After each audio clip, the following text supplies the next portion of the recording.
परमानंदमाधवम श्री चैतन्य। तो आप सबका स्वागत है आज के प्रातःकालीन श्रीमद् भागवतम क्लास में। और यह अध्याय जो है, इसमें सुखदेव गोस्वामी परीक्षित महाराज के प्रश्नों का उत्तर देना प्रारंभ किए और उसके बाद फिर इस अनुभूति का प्रथम सोपान, इस अध्याय का नाम ही है, भगवान को अनुभव करने का पहला स्टेप क्या है। परीक्षित महाराज पूछे थे कि कैसे मन को कंट्रोल किया जाए, कैसे जो है भगवान में मन को लगाया जाए, कैसे इस संसार बंधन से निकला जाए, जो मरने वाला है, जो मरण धर्म मनुष्य है, उसका क्या कर्तव्य होना चाहिए। इस प्रकार से बहुत सारे प्रश्न जो है उनके थे। तो परीक्षित महाराज के प्रश्नों का उत्तर देते हुए सुखदेव गोस्वामी बताए कि आप चिंता नहीं करो, आपके पास 7 दिन है और ये जो भागवत पुराण है वो विशेष रूप से दिव्य है, क्योंकि इसमें समय का कोई सीमा नहीं है। अगर कोई भगवान का चर्चा करता है तो थोड़ी देर के लिए भी अगर वो चर्चा करेगा तो उसको लाभ होगा, और कितना लाभ होगा ये हम जो है अपनी बुद्धि से आकलन नहीं कर सकते, उसका जो गणना नहीं कर सकते, क्योंकि भागवतम दिव्य है। थोड़े से, इसलिए भगवान भगवद्गीता में बोले स्वल्पम अपि अस्य धर्मस्य त्रायते महतो भयात्। थोड़ा सा जो है अगर प्रगति कर ले तो भी जो है महान भय से हमारी रक्षा हो जाती है, थोड़ी सी प्रगति में। तो अगर ज्यादा प्रगति कर लिया तो फिर क्या बचेगा। तो इसलिए परीक्षित महाराज को आश्वासन दिए कि 7 दिन सफिशियंट है, आप ध्यान से सुनो। और फिर जो है उनको बताए कि सबसे पहले जो है, जो व्यक्ति भगवान को समझना चाहता है तो सामान्यतः जो भौतिक इच्छाओं से प्रभावित है वो भगवान के दिव्य रूप को चिंता नहीं कर सकता, भगवान के दिव्य रूप को समझ नहीं सकता। तो उसको विराट रूप का दृष्टिकोण प्रदर्शित करते हैं, क्योंकि हम विराट रूप को देख पाते हैं आसानी से। संसार जो है वही विराट रूप है, तो इसको देख रहे हैं, तो अगर इसको देख के भगवान का स्मरण हो जाए तो फिर ज्यादा स्मरण करना संभव है। अर्जुन जब भगवान से भगवत्ता में पूछे किन किन भावों में आपका चिंतन करूं, तो भी भगवान इस प्रकार से विराट दृष्टिकोण का वर्णन किए कि मैं पहाड़ों में हिमालय हूँ, जलचरों में मगरमच्छ हूँ, ऐसे जो है बहुत सारे अपने ऐश्वर्य का वर्णन किए। तो ये विराट रूप वही उसी प्रकार का भगवान का ऐश्वर्य है। तो आज के श्लोक में भगवान के इस विराट रूप के अंगों का वर्णन कर रहे हैं कि उनकी नसें क्या है, वह नदियां। जैसे हमारे शरीर में नसों में जो है ब्लड फ्लो करता है, खून प्रवाहित होता है, ऐसे ही संसार में पानी जो है वो प्रवाहित होता है नदियों के माध्यम से। तो नदियां जो हैं वो भगवान के विराट शरीर का नसों की तरह है। वृक्ष जैसे हमारे शरीर में जो है रोम छिद्र होते हैं, उनमें बाल उगते हैं ना, ऐसे ही जो है इस संसार में जो पेड़ पौधे घास आदि उगते हैं, ये सब भगवान के विराट रूप के रोम हैं। और जैसे हम सांस लेते हैं, हमारा शरीर में का जो संचालन होता है वायु के माध्यम से होता है। श्वास लेने से प्राण वायु, अपान वायु, 10 प्रकार की वायु प्रवाहित होती हैं। 5 जो है ऊपर की ओर, 5 जो है निम्न नीचे की ओर ऐसे प्रवाहित होती हैं। तो इनका वर्णन जो है शास्त्रों में किया गया है।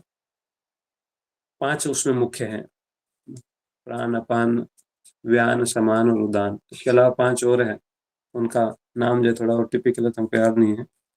तो ये 5 जो 10 वायु हैं उन्हीं से शरीर संचालित होता है। इसलिए वायु में जो है थोड़ा सा वात रोग जो है वो सबसे ज्यादा भयंकर रोग है। वायु में जो है डिस्टर्बेंस हो जाता है तो बीमारी हो जाती है। कफ वात पित्त, तो आयुर्वेद के अनुसार वात के कारण सबसे ज्यादा रोग होते हैं। तो भगवान का जो विराट रूप है उसमें जो वायु हम देखते हैं कि हवा चलता है, वो उनकी श्वास है, उसी से हमारा भी श्वास चलता है। हमारा सब कुछ उन्हीं के ऊपर आश्रित है। और जो व्यतीत होते हुए युग हैं वो उनका चलना है। जैसे हम चलते हैं तो हमारे कुछ चीजें पीछे छूट जाती हैं और कुछ आगे वाली चीजों तक हम पहुंच जाते हैं। तो जो टाइम जा रहा है वो भगवान की गति है। ऐसा लगता है जैसे भगवान चल रहे हैं, तो भगवान चलते हैं कैसे, टाइम के माध्यम से। समय जो है जो व्यतीत हो रहा है, जो भूतकाल चला गया, अभी वर्तमान है, फिर भविष्य आ जाएगा। हर क्षण जो है जो हम बोल रहे हैं, अभी बोला वो भूत हो गया। इस प्रकार से भगवान की गति है विराट रूप का।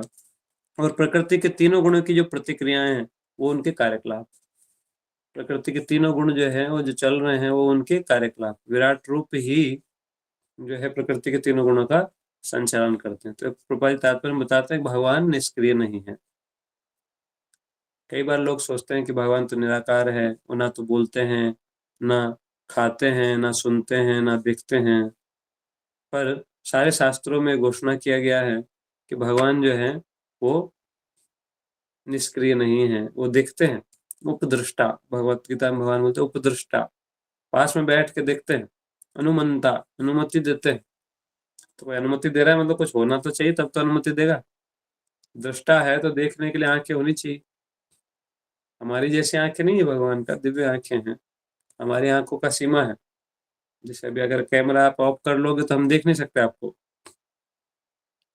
या हम कैमरा ऑफ कर लें तो आप हमको नहीं देख पाएंगे, है ना। जैसे अभी गायब हो गया, क्योंकि हमारी आंखों का लिमिटेशन है, कैमरे के ऊपर डिपेंडेंट है। इंटरनेट चला जाए तो नहीं देख पाएंगे, कनेक्शन ब्रेक हो जाएगा। पर भगवान की आंखें इस प्रकार से सीमित नहीं है। उनकी आंखों के लिए कैमरे की जरूरत नहीं है ना, इंटरनेट की जरूरत नहीं है, किसी प्रकार के कनेक्शन की जरूरत नहीं है। उनका कनेक्शन सब जगह है। वो हर एक व्यक्ति को देख रहे हैं, चाहे कैमरा ऑफ हो चाहे कैमरा ऑन हो, चाहे हम सो रहे हो चाहे जाग रहे हो, चाहे बैठे हुए हो, खड़े हो, खा रहे हो, चल रहे हो, चाहे घर में हो चाहे बाहर हो, कैसी भी स्थिति में हम हो, वो हमको देखते हैं, सब जानते हैं। इसलिए सब कुछ जानते हैं क्योंकि हमेशा देख भी रहे हैं, सुन भी रहे हैं, हम क्या सोच रहे हैं, क्या प्लानिंग हम बना रहे हैं, मन में क्या चल रहा है। कई बार हम दूसरों को बेवकूफ बना देते हैं, अंदर से जो है बहुत दुखी होते हैं, बाहर से जो है मुस्कुरा देते हैं। कोई पूछता है कैसे चल रहा है, ठीक चल रहा है, तो समझ नहीं पाता सामने वाला व्यक्ति। और फिर कभी कभी बाद में उसको दोष भी देते हैं, बोले कोई कोई हमारा केयर ही नहीं करता। कोई हमको पूछता ही नहीं कि हम इतने परेशान रहते हैं, कोई हमारा ध्यान नहीं रखता। ऐसे प्रकार से दोष भी देते हैं। फिर हम आशा करते हैं कि लोग जो है बिना बताए ही समझ जाएं। ये एक बड़ा प्रॉब्लम है, जिसके कारण बहुत सारे संबंधों में बाधा उत्पन्न हो जाती। बोले इतने साल से मेरे साथ रह रहे हैं तो जानना चाहिए ना कि मेरे को क्या फील हो रहा है। ये ऐसा एक्सपेक्टेशन रहता है, पर वास्तव में ये अनरीजनेबल एक्सपेक्टेशन है, वास्तव व्यवहारिक आशा नहीं है। क्योंकि वो व्यक्ति जो है वो सामान्य व्यक्ति है, चाहे कितना भी महान हो जाए, पर उसको पता नहीं चलता कि मन में क्या चल रहा है हमारे। थोड़ा बहुत एक्सप्रेशन से, व्यवहार से समझ में आता है, पर पूरा पूरा नहीं पता चलता। इसलिए जब तक हम बताएंगे नहीं तब तक सामने वाले व्यक्ति समझ नहीं पाएंगे। केवल भगवान ही हैं जो पूरा पूरा जानते हैं बिना बताए। बाकी कोई नहीं जान सकता पूरा पूरा, सबकी सीमा है। भगवान की कृपा से थोड़ा बहुत जो है गुरु साधु जान पाते हैं, या जो महान महान भक्त होते हैं वो पूरा पूरा भी जान लेते हैं भगवान की कृपा से। वो डिपेंडेंट है, भगवान के ऊपर आश्रित रहकर वो थोड़ा जान पाते हैं, वो भी भगवान बताते हैं तब, नहीं तो नहीं जान सकते। इसलिए आप देखेंगे इतिहास में महाभारत रामायण आदि में जो है बहुत सारे महान महान ऋषि हुए। दुर्वासा इतने प्रबल ऋषि थे कि वो शायद शरीर जो है कैलाश भगवान शिव जी के पास घूमते थे, ब्रह्मा जी के पास जाते थे, वैकुंठ तक चले जाते थे। और उनको ये नहीं पता चला कि अम्बरीश महाराज जो है वो फास्टिंग ब्रेक करने के लिए, जिससे कि पारायण का टाइम ना चला जाए, इसलिए थोड़ा सा पानी पिए है। वो सोचे इन्होंने मेरे को बिना खिलाए जो है खा लिया। इतना सा नहीं पता कर पाए वो कि उन्होंने क्या किया, जबकि बहुत तेज ऋषि थे, इतने शक्ति संपन्न थे। क्योंकि बिना भगवान की कृपा के कोई ज्यादा जान नहीं सकता। जितना वो बताना चाहते हैं उतना ही जान पाता है। भगवान को कुछ करना होता है तो उसकी बुद्धि को कम कंट्रोल कर लेते हैं ना, समझ ही नहीं पाता। दुर्योधन इतना विद्वान था, इतने लोगों ने उसको समझाया, बड़े बड़े ऋषियों ने, मैत्रेय मुनि, भीष्म पितामह, विदुर जी, बड़े बड़े ऋषि मुनि आते थे, उन्होंने सबने समझाया, पर फिर भी उसको समझ नहीं आया। क्योंकि जब तक भगवान अनुमति ना देंगे समझने, खुद भगवान समझा रहे थे तो आचार्य बोलते बाहर से तो समझा रहे हैं, अंदर से जो है समझ नहीं दे रहे। बाहर से तो समझा रहे थे, अगर भगवान समझाए तो कोई कैसे नहीं समझे, पर भगवान उसकी स्वतंत्र इच्छा का सम्मान करते हैं, इसलिए जबरदस्ती नहीं समझाते। चाहे जबरदस्ती करना, तो कौन है जिसका हिम्मत है कि भगवान के विरुद्ध कार्य कर सके, पर वो बाहर से समझाते, पर उसको छूट देते, बोले तेरी इच्छा है युद्ध करने की, तेरी इच्छा है कपट करने की, धोखाधड़ी करने की, करो, फिर दंड भी खुद ही भुगतो। कृपा जी लिखते हैं कि भगवान की इच्छा के बिना पत्ता भी नहीं हिलता, और भगवान ने छूट दे रखा है, बोले ठीक है तुमको पत्ता हिलाना हिला लो। कोई बोलेगा, बोले देखो अब बोलो भगवान को मना कर दो पत्ता हिला, तो मैं हिला के दिखा देता हूँ। पर ऐसा नहीं कि वो भगवान की स्वीकृति के बिना हुआ, उन्होंने छूट दे रखा है कि हम जो है कुछ चीजें अपनी इच्छा से कर सकते हैं, स्वतंत्र इच्छा दिया है, सब कुछ नहीं कर सकते। वही हाथ जो है, जो अब हम एक जैसा चाहे वैसा मूवमेंट करते हैं, पर एक समय ऐसा भी होगा जब हाथ को हिला नहीं पाएंगे अपने। अभी भी हो सकता है ऐसा, कई बार जो एक भक्त है, बिल्कुल यंग ही है अभी तो, 25-26 साल की उम्र है, उनका जो है आधा चेहरा जो है सुन्न हो गया एकदम। एकदम से जो है वो बोले प्रभु जी आंख पता ही नहीं चल रहा, कुछ सेंसेशन नहीं हो रहा। 1-2 दिन तक ऐसा रहा, डॉक्टर को दिखाया तो बोले ज्यादा प्रॉब्लम नहीं, ये ऐसी प्रॉब्लम होती, थोड़ा सा ठीक हो जाएगी, दवाई ले लो, तो ठीक हो गया। अभी आंख फड़क ही नहीं पा रहे थे वो, आंख को जो हमारा जो आंख पलक पलक झपकते हैं वो झपक ही नहीं पा रहे थे, उनकी पलक है पर वो झपक नहीं पा रहे। क्यों? क्योंकि भगवान का पूरा कंट्रोल है। जब तक भगवान स्वीकृति देते हैं तब तक चल रहा है, नहीं तो नहीं चल सकता। इसलिए जो है भगवान सारे संसार के एकमात्र नियंता है, एकले ईश्वर कृष्ण, आर सब भृत्य, बाकी सब सेवक है, तो इसलिए उनको सब कुछ पता रहता है, हमको नहीं पता चलता। इसलिए हम जो किसी से भी, चाहे कोई गुरु हो, चाहे हमारे पति हो, चाहे पत्नी हो, चाहे बच्चे हो, चाहे माता पिता हो, ऐसा जो है आशा नहीं रखना चाहिए कि बिना बताए उनको पता चल जाए कि हमारे मन में क्या चल रहा है। अपनी बात को कुछ आवश्यकता है तो उसको क्लियर क्लियर बताना चाहिए, एक्सप्रेस करना चाहिए अपने आप को। कुछ संशय है, कुछ डाउट है तो उसको बताना चाहिए, प्रॉपरली चर्चा करना चाहिए, तो जो है संबंध ठीक रहेंगे। ऐसी जो है मूर्खतापूर्ण आशा नहीं रखनी चाहिए कि बिना बताए जो है वो तो जान, कोई मेरे को पूछता ही नहीं है, उनको पता ही नहीं कि पूछना था, उनको कैसे पता चलेगा कि इनको बुरा लग रहा है कि इनको पूछा नहीं। तो बताएंगे कि बोले हमको बहुत बुरा लगता है जब हमको आप जो है हमारा नाम तो अनाउंस नहीं करते, बाकी सब भक्तों का नाम अनाउंस करते हैं। अब मैंने भी तो सेवा किया था, उल्टा ज्यादा ही किया था उनसे, पर फिर भी मेरा नाम तो कहीं नहीं आया। तो अगर ऐसी आशा है तो बताना चाहिए क्लियर क्लियर। तो प्रॉपर कम्युनिकेशन घर में भी, विशेष रूप से घर में आजकल बहुत सारी लड़ाइयाँ होती हैं, उसका एक कारण यही है कि हम ठीक से बात तो नहीं करते और आशाएं बहुत बड़ी बड़ी करते हैं। तो इसलिए जो है केवल भगवान ही है जो जान पाते हैं, अगर ऐसी आशा करनी है तो केवल कृष्ण से करना है और किसी से नहीं करना ना। चाहे कितने भी महान से महान गुरु हों, चाहे कितने भी अच्छे से अच्छे बच्चे हों, या अच्छे से अच्छे माता पिता हों, या अच्छा पति पत्नी हो, पर उनको नहीं पता चलता, ये उनकी कमजोरी है। तो इसलिए जो है केवल भगवान को सब कुछ पता है, और यहाँ पर भगवान नहीं है हम, तो इसलिए जो है क्लियर क्लियर बात करना चाहिए। तो भगवान जो है वो सब कुछ जानते हैं, सब कुछ देखते हैं, सब कुछ करते हैं, उनके उनका दिव्य रूप है। ऐसा नहीं कि वो निराकार हैं, निष्क्रिय हैं, कुछ नहीं करते, सब कुछ कर रहे हैं। हमारे जीवन में जो कुछ चल रहा है उन्हीं की कृपा से हो रहा है। खाने के लिए अनाज है, उन्होंने ही सिस्टम बनाया है कि एक अनाज डालो कितने सारे अनाज हो जाता है, पेड़ उगेगा, पेड़ में जो है कई सारे फल आ जाएंगे, फूल आ जाएंगे। हमने नहीं बनाया, किसी वैज्ञानिक ने नहीं बनाया, किसी डॉक्टर ने नहीं बनाया हमारा शरीर। थोड़ा बहुत इधर उधर जान के थोड़ा सही कर देते हैं, वो भी जो है अपनी क्षमता से नहीं। दवाइयाँ सारी प्रकृति से आती है, चाहे एलोपैथी हो, चाहे होम्योपैथी हो, चाहे आयुर्वेदिक हो, सारी दवाइयाँ जो है वो प्रकृति से ही लेते हैं। वो रॉ मटेरियल जो है वो उन्होंने नहीं बना के रखा है यहाँ पे, डॉक्टरों ने या मेडिकल कंपनियों ने। वो भगवान ने बनाया है, उसको यूज करके जो है हम थोड़ा बहुत कर लेते हैं। शरीर का सिस्टम जो है इतना कॉम्प्लिकेटेड सिस्टम, अभी तक पढ़ाई कर रहे हैं उसके बारे में डॉक्टर। इतने तो डिपार्टमेंट में बांट दिया, छोटे से शरीर को कई डिपार्टमेंट में बांट दिया। आंख का अलग है, कान का अलग है, हड्डी का अलग है, लीवर का अलग है, किडनी का अलग है, स्किन का अलग है, सबके डिपार्टमेंट बना दिए। खूब सालों से, हजारों सालों से रिसर्च चल रहा है, पर अभी तक पूरा ज्ञान नहीं है शरीर का भी, खुद के शरीर का भी ज्ञान नहीं है। तो इसलिए जो हमको ऐसा नहीं सोचना चाहिए कि हम जो है बहुत महान हैं। हमारी स्थिति जो है यही है कि हम जो है अज्ञान में हैं।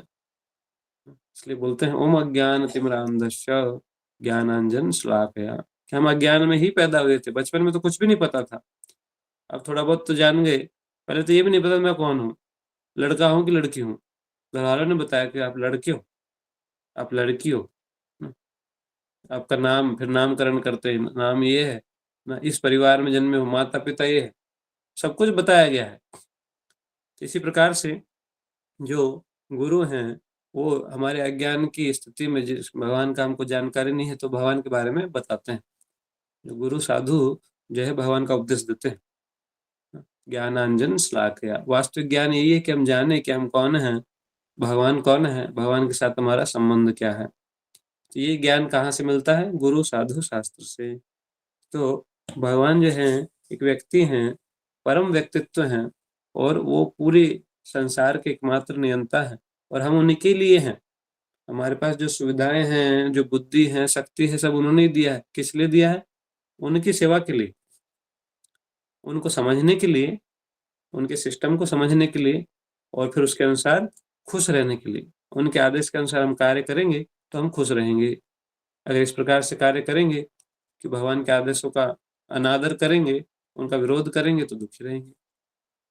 तो इसलिए बुद्धि किस लिए दी? जाने कि हमारे संसार में भगवान ने हमारे लिए क्या कर्तव्य दिया है। केवल अधिकारों के लिए लड़ाई नहीं करेगी, बोले मेरा ये अधिकार है, मेरा ये अधिकार है। साथ साथ कुछ कर्तव्य भी हैं, अगर उनका पालन नहीं करेंगे तो फिर अधिकार छीन लिए जाएंगे। बहुत सारे अधिकार हमको दिए जाते हैं, पर अगर गवर्नमेंट के नियमों का पालन नहीं करते तो फिर सारे अधिकार छीन कर जेल में डाल दिया जाता है। अब कोई अधिकार नहीं है, कैद में जो है केवल खाना मिलेगा, कपड़े मिलेंगे, पर अपनी रुचि वाले नहीं, जो सिस्टम है उसको वाले।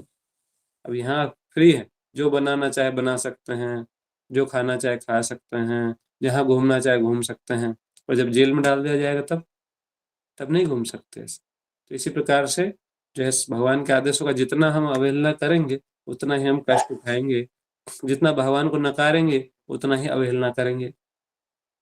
जो भगवान के आदेशों का को पालन नहीं करता, कारण क्या है? क्योंकि जानता ही नहीं है। कहीं कहीं इधर उधर से सुनता है तो मानता नहीं है, क्योंकि ठीक से जानकारी नहीं है। जिसको जानकारी नहीं हो क्या मानेगा? और जो मानेगा ही नहीं भगवान के अस्तित्व को, पालन क्या करेगा आदेश का?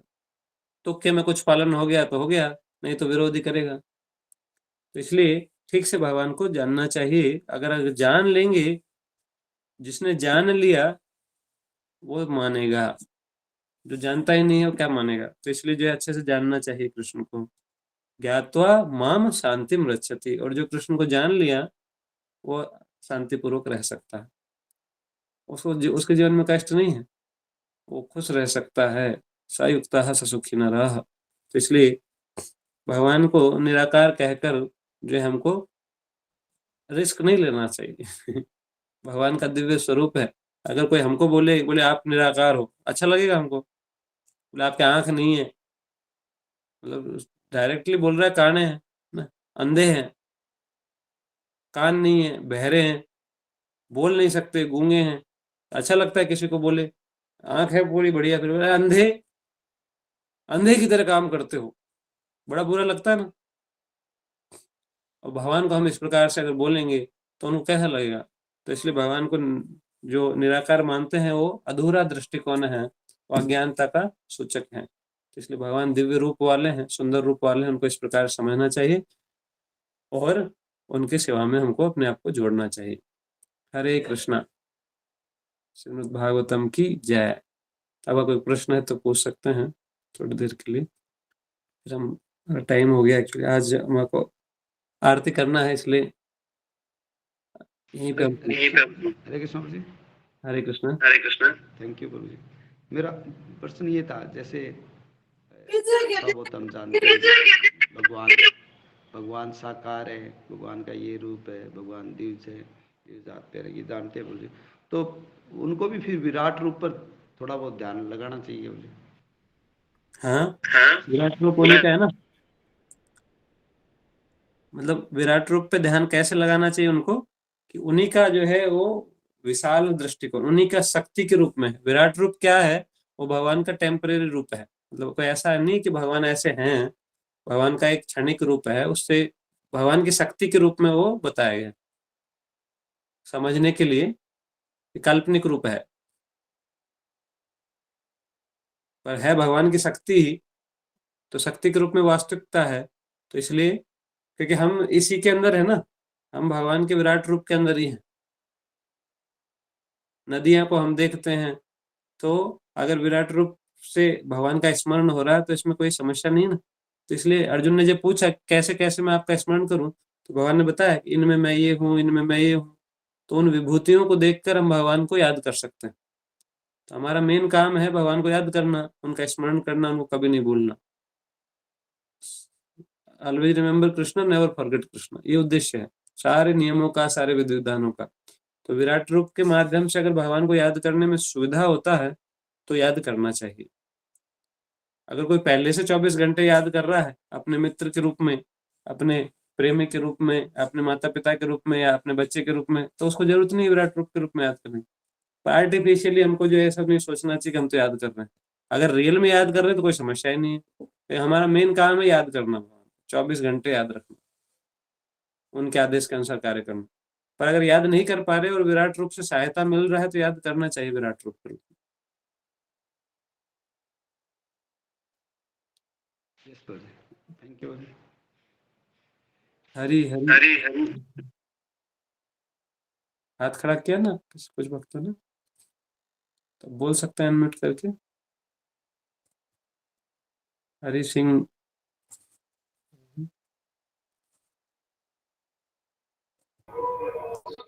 हरी गहलोत।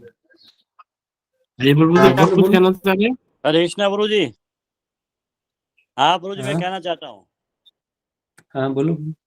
प्रभु जी, मैं ये कहना चाहता हूँ, जैसे बच्चे होने के बाद में पत्नी से साथ संबंध नहीं करते हैं, भोग नहीं करते हैं, तो अगर पत्नी और पति और पति अब आपस तो में कुछ रूठ नहीं। जाते हैं, 10-10 दिन से आपस में बोलते नहीं है, ये भगवान की कौन सी सेवा है? तो शास्त्रों में नियम यही है कि बच्चे बच्चे संतान उत्पत्ति करने के लिए संबंध रखना चाहिए। पर जो है इसके अलावा और भी कई निर्देश हैं। तो पति पत्नी जो ये जो है सहमति से, आपसी सहमति से होना चाहिए, दोनों की सहमति से। तो पति और और आप पत्नी दोनों का कर्तव्य है कि जो शास्त्र के नियम के अनुसार कार्य करे, पर वो समझे पहले इसको ना। पहले समझना भी तो होगा ना उसको, अगर कोई नहीं नहीं, वो समझता नहीं। कोई बोल नहीं नहीं, अपन वो बाहर से तो बोल जाते हैं हम तो भोग करते नहीं है, संबंध नहीं रखते हैं, और आपस में रूठ जाते हैं, 10-10 दिन 15 दिन भूल जाते हैं, तेरी मम्मी ने ये कहा, मेरी मम्मी ने ये कहा, ये कहा, ये कहा, ये कौन सी सेवा है? क्वेश्चन क्या है आपका? नहीं, आपस में रूठ जाते हैं, मतलब वो बोलते हैं कि अपन हम वो करते ही नहीं है, समझ रखते नहीं है, हम तो भगवान की सेवा करते हैं, और अंदर अंदर की बात में वो रूठ जाते हैं, मत बोलते नहीं आपस में। वो स्वाभाविक है ना, वो कुछ बुरा लगा तो रुठ जाते हैं, तो इसमें क्या हम्म दिक्कत है? हम्म आपको कोई चीज बोलते बुरी लगेगी तो बुरा लगेगा तो रूठेंगे ना। अब तो एक एक महीना बोलते ही नहीं है। तो अपना मानते हैं इसलिए रूठ जाते हैं, फिर बाद में मना लेते हैं एक दूसरे को। कैसे मनाएंगे? हरे कृष्णा प्रभु जी। अटैचमेंट का मतलब। प्रणाम हाँ हाँ प्रभु जी। आइए, आपका पर्सनल पर्सन है एक, प्रभु जी आप पर्सनल कॉल करके पूछ लेना। हरे कृष्णा। सॉरी प्रभु हाँ, जी, बोलना पड़ रहा है। स्त्रियाड़ी आज वहाँ बैठा है स्त्रियाड़ी। ठीक है। तो वैसे तो प्रभु कई जी ने बार बहुत सुंदर बात बताई थी आज की। हमें क्या है कि अपने जो भी मन की बात है वो सामने वाले को बतानी चाहिए। सामने वाले को पता ही नहीं होता, हम कई बार आशा कर जाते हैं कि सामने वाले को इतना तो पता ही होगा। तो सबसे गहरी बात यही थी कि हमें हमारे मन की बात हमारे जितने भी फ्रेंड्स हैं, रिश्तेदार हैं, काउंसलर हैं, उन सबको हमें पूरा बताना चाहिए, चाहे वो भौतिक बात हो चाहे वो आध्यात्मिक बात हो। सबको हमारी नहीं बताना, सबको सारी चीजें नहीं बतानी, जो जिसको बताने की आवश्यकता है उसको बोल। सबको सब कुछ बता दो अगर दिक्कत हो जाएगी। थैंक यू गुरु जी, बहुत ही सुंदर क्लास थी गुरु जी, और बहुत ही शॉर्ट एक आपको चीज दिया बोल रहा था मैं कि जो आसक्ति है उसी का दूसरा कारण है वो रूठ जाना, लड़ाई करना, गुस्सा होना। तो संसार के जो लोगों के प्रति आसक्ति रहता है ना, अब कोई पति पत्नी है तो उनकी आसक्ति रहती है, तो अगर कोई वो कुछ बोल देता है, बुरा मान जाते हैं, तो ये स्वाभाविक है कि उनको अच्छा नहीं लगता, तो इसलिए वो बोलते नहीं। पर धीरे धीरे जो है हमको संसार की आसक्ति से ऊपर उठना है, तब फिर जो है ये चीजें ठीक हो पाएंगी। जितना भगवान के प्रति आसक्ति बढ़ाएंगे, फिर जो है रूठना, पर भगवान से रूठेंगे ना, तो संसार में रूठने से क्या मिलेगा। ठीक है। तो और हाथ खड़ा किया किसी भक्त ने, एक दो ने, दिखता ही नहीं है। गुरु जी कुछ कहना चाह रहे हैं? हाँ, बोलो बोलो, जल्दी जल्दी बोलो। कुछ बोल रहे हैं क्या कोई? प्रभु जी मैं कुछ ऐड करना चाह रहा हूँ। हाँ हाँ। ये जो प्रभु जी ने पॉइंट उठाया, जनरली जब किसी की आप भौतिक इच्छाओं के प्लान के ऑब्जेक्ट करेंगे तो वो क्या है, आपके ऊपर क्रोध करेगा ही करेगा। ये तो पति पत्नी का बता रहे हैं, गुरु शिष्य के बीच में भी इसको लेकर समस्या हो जाता है, जब गुरु शिष्य की इच्छाओं को, चाहे कई बार आध्यात्मिक इच्छाओं को लेके भी होता है, तो जब गुरु देखते हैं कि अपरिपक्व हैं तो वो फिर रोकते हैं। तो जब भी आप किसी की भौतिक इच्छाओं को रोकेंगे तो वो आपको बिल्कुल काटने को दौड़ेगा, ये तो होता ही है। और जूझ रहे हैं साधक, इसलिए साधना भी करते हैं, सब शुद्ध होने के लिए लगे हुए हैं, जिसकी जैसा स्तर है वो उस स्तर से सेवा कर रहा है। हरे कृष्ण। कामात क्रोध अभिजायते। काम पूरा नहीं होता तो गुस्सा आता है, तो इसलिए जो है हमको धीरे धीरे भगवान की सेवा करके काम कृष्ण कर्मार्पणे, काम को जो है कृष्ण की सेवा में लगा देना चाहिए, फिर क्रोध नहीं आएगा। तो अगर कोई कुछ बोलता है तो उसको पॉजिटिव में लेने का प्रयास करना चाहिए, क्लेरिफाई कर लेना चाहिए आपस में बात करके, क्लियरिटी, कुछ कंफ्यूजन है तो क्लियर कर लेना चाहिए। फिर जो है खुश सुख पूर्वक जो है परिवार में भी रह पाएंगे और भक्ति भी चल पाएगा। तो इसलिए ज्यादा से ज्यादा भगवान की भक्ति का मतलब है कि भगवान के आदेशों को जानना। अलग अलग परिस्थितियों में हम रहते हैं, कई बार जीवन में कई प्रकार की परिस्थितियां बनती हैं, तो उसके बारे में डिटेल पता करना चाहिए कि इस परिस्थिति में क्या करना चाहिए। तो कैसे पता करेंगे? गुरु साधु शास्त्र के माध्यम से। इसलिए रोज भागवतम सुनेंगे तो इसमें सब कुछ आएगा। घर कैसे चलाना है, पत्नी से कैसे व्यवहार करना है, पति से कैसे व्यवहार करना है, बच्चों से कैसे व्यवहार करना है, नौकरी में कैसे व्यवहार करना है, ये सब भी भागवतम में है। आप सुनते रहिए, फिर सब क्लियर हो जाएगा। हरे कृष्णा। श्रील प्रभुपाद की जय। थैंक यू प्रभु जी। हरे कृष्णा। हरे कृष्णा। प्रभु जी का गुरु पूजा रहता है 7:35 पे। हरे कृष्णा प्रभु जी, हरे कृष्णा माता जी, धन्यवाद प्रणाम। हरे कृष्णा कृष्णा कृष्ण हरे कृष्ण कृष्ण हरे हरे, हरे राम हरे राम हरे हरे राम राम, हरे कृष्ण हरे हरे, हरे कृष्णा प्रभु जी।